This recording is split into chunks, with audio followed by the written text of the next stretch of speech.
So I'm on a mission today, and today this right here is freshly minced spearmint from the organic garden outside that I grow. My bad.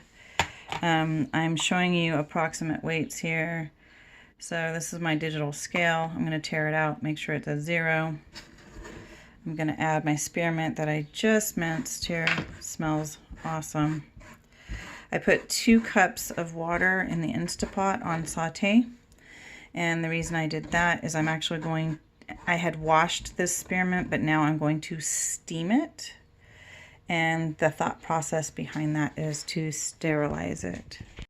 We are big on using what we got, and with the current pandemic it's kind of hard to find supplies. So this right here, recycled spice jar, it has been cleaned. The goop up on top is staining from whatever was previously in the jar. But this is also going to go in the Instapot next to the spearmint, upside down, to kill any possible bacteria that might have grown in it. And we can't forget to do the lid, of course.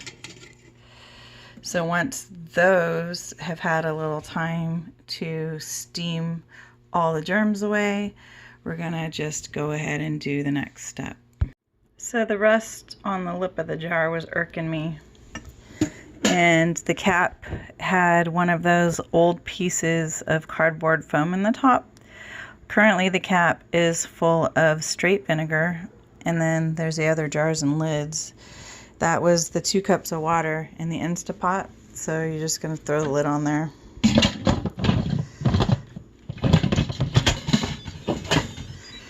And then I hit saute, and I take this down to 5 minutes.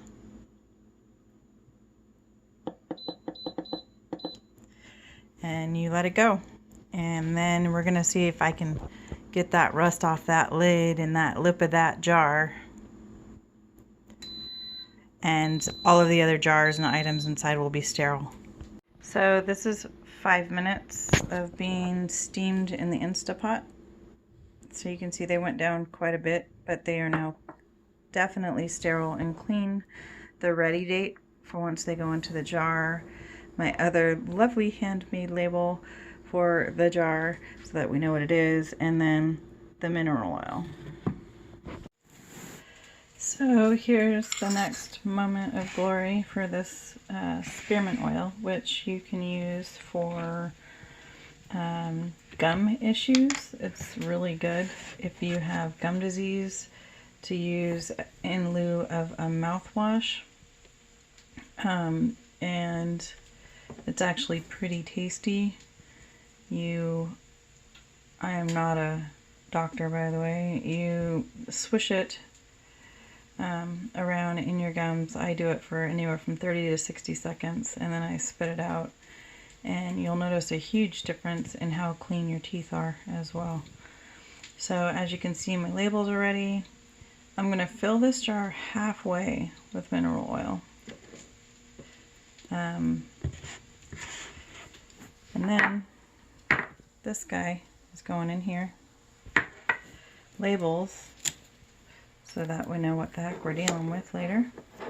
And once that's done, you gotta let it sit for a minimum of 2 weeks in a dark, cool place. After which, you can add it, strain it first to get all of the herbs out, and then you can add it to a carrier oil such as fractionated coconut, fractionated almond, and use it as a mouthwash. So no one said it was going to be pretty, but there's a whole bunch of spearmint in there that's been cleaned, fresh off the vine, sterilized jar. We've got labels, and in a couple weeks I will go grab this out of the closet I put it in, and I will begin to utilize it after it's strained. And that is your spearmint essential oil.